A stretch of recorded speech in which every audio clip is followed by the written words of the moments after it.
आप सभी को मेरा सादर प्रणाम। तो दोस्तों, आज सोमवार के दिन मैं आपको 16 सोमवार व्रत कथा सुना रही हूँ। आप भी मेरे साथ 16 सोमवार व्रत कथा का श्रवण कीजिए। कथा ध्यान पूर्वक और पूरी जरूर सुनिएगा। आप सभी पर भोलेनाथ जी की कृपा बनी रहे, यही हम भगवान से प्रार्थना करते हैं। और कमेंट में हर हर महादेव जरूर लिखिएगा। 16 सोमवार व्रत कथा। एक समय की बात है, श्री भूतनाथ भगवान शंकर भोलेनाथ माता पार्वती के संग मृत्युलोक में भ्रमण करने की इच्छा से पधारे। भ्रमण करते हुए दोनों विदर्भ देशांतर्गत अमरावती नामक अति रमणीक नगरी में पहुंचे। अमरावती नगरी अमरापुरी के समान सब सुखों से पूर्ण थी। वहां पर वहां के राजा ने अत्यंत वैभवपूर्ण रमणीक शिवजी का मंदिर बनवा रखा था। भगवान शंकर माता पार्वती के साथ उस मंदिर में निवास करने लगे।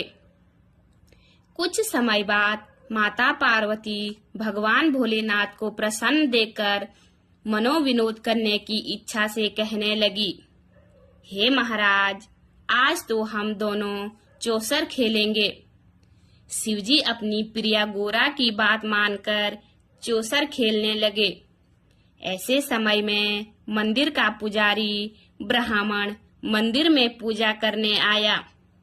माता पार्वती ने पुजारी से प्रश्न किया, पुजारी जी बताओ, इस बाजी में हम दोनों में से किसकी जीत होगी? ब्राह्मण जी बिना विचार किए हुए शीघ्रता से बोले, महादेव जी जीतेंगे। थोड़ी देर में बाजी समाप्त हुई और पार्वती जी जीत गई। पार्वती जी ब्राह्मण के झूठ बोलने पर अत्यंत क्रोधित हुई और उसे कोढ़ी होने का श्राप दे दिया। कुछ समय पश्चात पार्वती के श्राप के कारण पुजारी के शरीर में कोढ़ पैदा हो गया।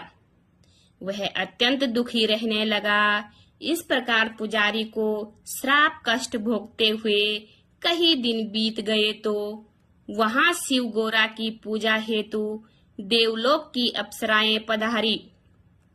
उनमें से एक ने पुजारी को कोढ़ के कष्ट को देखकर बड़े दया भाव से उससे रोगी होने का कारण पूछा। पुजारी ने निसंकोच सारी बात उन्हें बता दी। पुजारी की बात सुनकर वह अप्सरा बोली, हे पुजारी जी, अब तुम अधिक दुखी ना हो। भगवान शिव जी तुम्हारे कष्ट को दूर कर देंगे। तुम सब व्रतों में श्रेष्ठ 16 सोमवार व्रत किया करो, यानी 16 सोमवार व्रत किया करो। अप्सरा ने बताया, आप सोमवार को भक्ति भाव से व्रत करें, स्वच्छ वस्त्र पहने, संध्या व उपासना के बाद आधा सेर गेहूं का आटा लें, उसके 3 भाग बनाएं और घी गुड़ दीप नैवेद्य पुंगी फल बेलपत्र जनेऊ जोड़ा चंदन अक्षत पुष्प के द्वारा प्रदोष काल में भगवान शंकर का विधि विधान से पूजन करें। तत्पश्चात 3 भागों में से एक शिवजी को अर्पण करें, बाकी 2 को शिवजी का प्रसाद समझकर उपस्थित जनों में बांट दें और स्वयं भी प्रसाद खाएं। इस विधि से 16 सोमवार व्रत करें।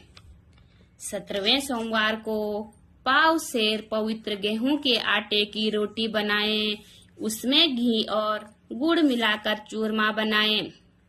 भगवान भोलेनाथ को भोग लगाकर उपस्थित जनों में बांटें।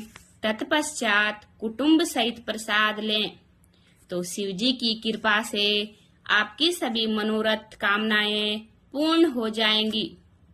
ऐसा कहकर वह अप्सरा स्वर्ग को चली गई।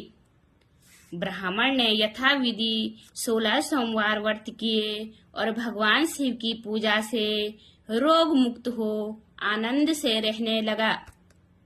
कुछ दिन बाद शिवजी और पार्वती जी पुनः उस मंदिर में पधारे। ब्राह्मण को निरोग देखकर पार्वती जी ने ब्राह्मण से उसके स्वस्थ होने का उपाय पूछा। ब्राह्मण ने 16 सोमवार व्रत की कथा सुनाई।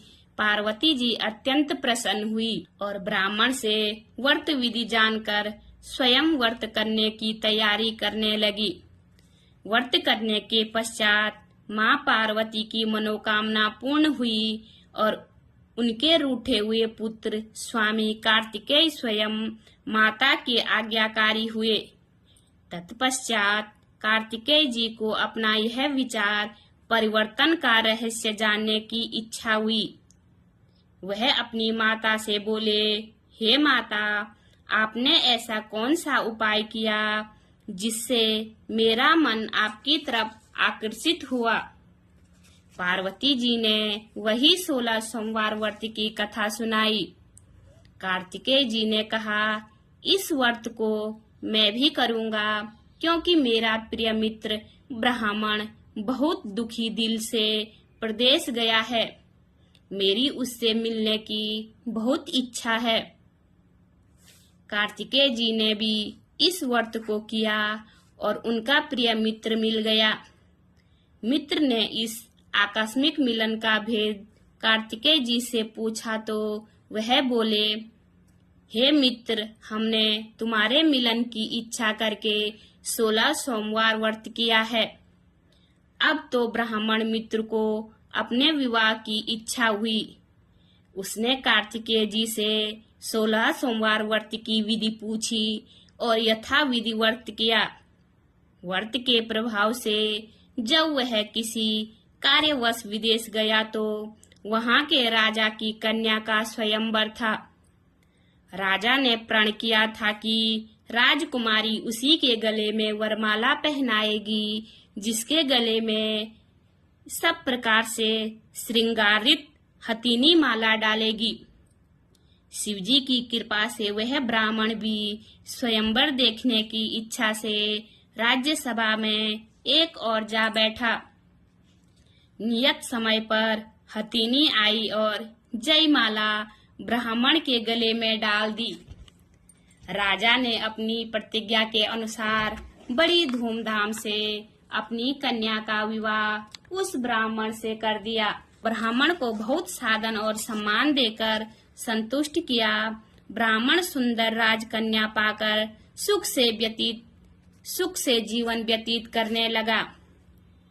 एक दिन राजकन्या ने अपने पति से पूछा, हे प्राणनाथ, आपने ऐसा कौन सा भारी पुण्य किया था जिसके कारण हथीनी ने जयमाला आपके गले में पहनाई थी? ब्राह्मण बोला, हे प्रिया, मैंने अपने मित्र कार्तिकेय जी के कथानुसार 16 सोमवार व्रत किया था, जिसके प्रभाव से मुझे तुम जैसी रूपवान पत्नी की प्राप्ति हुई है। व्रत की महिमा सुनकर राजकन्या को बड़ा आश्चर्य हुआ। वह भी पुत्र की कामना से व्रत करने लगी। शिवजी की आशीर्वाद स्वरूप उसके गर्भ से एक अत्यंत रूपवान, सुशील, धर्मात्मा और विद्वान पुत्र उत्पन्न हुआ। माता पिता दोनों उस देव पुत्र को पाकर अत्यंत प्रसन्न हुए और उसका लालन पालन भली प्रकार से करने लगे। जब पुत्र समझदार हुआ तो उसने अपनी माता से पूछा, हे माते, तुमने कौन सा व्रत व तप किया जिसके कारण मुझ जैसा पुत्र आपके गर्भ में उत्पन्न हुआ? माता ने अपने पुत्र को 16 सोमवार व्रत की विधि कथा सहित बता दी। ब्राह्मण का पुत्र व्रत विधि सुनकर राज्य अधिकार पाने की इच्छा से हर सोमवार यथाविधि व्रत करने लगा। व्रत शुरू होते ही एक देश के वृद्ध राजा के दूतों ने आकर उसे राजकन्या के लिए वरण कर लिया। राजा ने अपनी पुत्री का विवाह ऐसे सर्वगुण संपन्न ब्राह्मण युवक के साथ करके बड़ा सुख प्राप्त किया। वृद्ध राजा की मृत्यु के उपरांत यही ब्राह्मण पुत्र वहां का राजा बना। राजा बनकर भी वह 16 सोमवार व्रत करता रहा। 17वें सोमवार को राजा ने अपनी प्रिया को पूजन सामग्री लेकर शिव पूजा के लिए शिवालय में आने को कहा, परंतु उसकी पत्नी ने पूजन सामग्री दासियों के हाथ शिवालय में भिजवा दी। जब राजा ने शिवजी का पूजन समाप्त किया तब आकाशवाणी हुई, हे राजा, अपनी इस रानी को निकाल दे, नहीं तो यह तेरा सर्वनाश कर देगी। राजा ने अपने सभी सभासदों को बुलाकर पूछा, हे मंत्रियों, मुझे आज शिवजी की आकाशवाणी हुई है कि तू इस रानी को निकाल दे, नहीं तो यह तेरा सर्वनाश कर देगी। राज्य के मंत्री तथा सभासद आदि सब विस्मय और दुख में डूब गए, क्योंकि जिस कन्या के कारण ब्राह्मण पुत्र को राज्य मिला था वह उसी को निकालने की बात कर रहा था, पर वे विरोध न कर सके। राजा ने अपनी पत्नी को राज्य से निकाल दिया। रानी फटे वस्त्र पहने भूखी धीरे धीरे चलकर एक गांव में पहुंची। वहां एक बुढ़िया सूत काट कर बेचने जाती थी। वह रानी की दशा देखकर बोली, चल तू मेरा सूत बिकवा दे, मैं वृद्ध हूँ, भाव नहीं जानती। रानी बुढ़िया का सूत का कठर सर पर रख कर चल दी। आंधी आई, बुढ़िया का सूत उड़ गया। बेचारी बुढ़िया रानी को कोसती आगे बढ़ गई। रानी इसके बाद एक तेली के घर गई। तेली के सारे घड़े शिवजी के प्रकोप के कारण चटक गए। तेली ने भी रानी को अपने घर से निकाल दिया।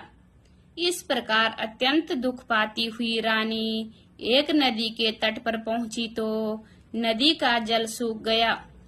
तत्पश्चात रानी वन में पहुंची तो सरोवर में पानी पीने हेतु जैसे ही हाथ दिया, सरोवर का समस्त जल कीड़ों से भर गया। रानी जिस वृक्ष के नीचे बैठी उसके पत्ते सूख कर गिर गए। वन सरोवर जल की ऐसी दशा देखकर ग्वालों ने जाकर अपने गुसाई जी से, जो उस वन में स्थित मंदिर के पुजारी थे, बात बताई। गुसाई जी के आदेशानुसार ग्वाले रानी को पकड़कर गुसाई जी के पास लाए। रानी की मुख क्रांति व शरीर की शोभा देखकर गुसाई जी समझ गए कि यह अवश्य ही कोई विधि की गति की मारी हुई कुलीन स्त्री है। ऐसा देखकर सोचकर पुजारी जी बोले, हे पुत्री, मैं तुमको अपनी पुत्री के समान रखूंगा, तुम यहीं आश्रम में रह लो, मैं तुम्हें किसी प्रकार का कष्ट नहीं होने दूंगा। गुसाई जी के वचन सुनकर रानी को धीरज हुआ। वह आश्रम में रहने लगी। रानी को भोजन बनाती, उसमें कीड़े पड़ जाते। जल भरकर लाती, उसमें भी कीड़े पड़ जाते। रानी की यह दशा देखकर गुसाई जी बहुत दुखी हुए। वे रानी से बोले, हे पुत्री, तुम्हारे ऊपर कौन से देवता का कोप है जिससे तुम्हारी ऐसी दशा है? पुजारी जी की बात सुनकर रानी ने शिव पूजन के बहिष्कार की बात बताई। तब पुजारी जी शिवजी महाराज की कई प्रकार से स्तुति करते हुए बोले, पुत्री, तुम सब मनोरथ पूर्ण करने वाले 16 सोमवार व्रत करो, उसके प्रभाव से ही अपने कष्टों से मुक्त हो सकोगी। गुसाई जी की बात मानकर रानी ने 16 सोमवार व्रत किए। 17वें सोमवार को विधि विधान सहित पूजन किया। उस पूजन के प्रभाव से राजा के हृदय में विचार उत्पन्न हुआ कि रानी को गए हुए काफी महीने बीत गए हैं, न जाने कहां कहां भटकती होगी, उसे ढूंढना चाहिए। यह सोचकर रानी की तलाश में राजा ने चारों दिशाओं में दूत भेजे। वे दूत रानी को ढूंढते ढूंढते आश्रम में पहुंचे। वहां रानी को पाकर गुसाई जी से रानी को ले जाने का आग्रह करने लगे, परंतु पुजारी ने मना कर दिया। दूत लौटकर आए और महाराज को रानी का पता बताया। रानी का पता पाकर राजा स्वयं पुजारी के आश्रम में गए और पुजारी से कहा, महाराज, जो देवी आपके आश्रम में रहती है वह मेरी पत्नी है। शिवजी के कोप से मैंने इनको त्याग दिया था। अब इन पर से शिवजी का प्रकोप शांत हो गया है, अतः इन्हें लेने आया हूँ। आप इनको मेरे पास जाने की आज्ञा दीजिए। गुसाई जी ने राजा के वचन सुनकर रानी को राजा के साथ जाने की अनुमति दे दी। गुसाई जी की आज्ञा पाकर रानी प्रसन्न होकर राजा के साथ महल में आई। नगर वासियों ने नगर द्वारा तथा नगर को तोरण एवं बंधन वारों से विविध विधि सजाया। घर घर मंगलगान होने लगे। पंडितों ने विविध वेद मंत्रों का उच्चारण कर अपनी राजरानी का स्वागत किया। ऐसी अवस्था में रानी ने पुनः अपनी राजधानी में प्रवेश किया। महाराज ने ब्राह्मणों को अनेक तरह से दान आदि देकर संतुष्ट किया। याचकों को धन धान्य दिया। नगरी में स्थान स्थान पर सदा व्रत खुलवाए, जहाँ भूखों को भोजन मिलता था। इस प्रकार से राजा शिवजी की कृपा का पात्र हो राजधानी में रानी के साथ अनेक तरह के सुखों का भोग करता 16 सोमवार व्रत करने लगा। विधिवत शिव पूजन करते हुए इस लोक में अनेक सुखों को भोगने के पश्चात दोनों शिवपुरी पधारे। जो मनुष्य मनसा वाचा कर्मणा भक्ति सहित 16 सोमवार व्रत एवं पूजन इत्यादि विधिवत करता है, वह इस लोक में समस्त सुखों को भोगकर अंत में शिवपुरी को प्राप्त होता है। यह व्रत सब मनोरथों को पूर्ण करने वाला है। बोलिए शिव शंकर भगवान की जय। पार्वती माता की जय।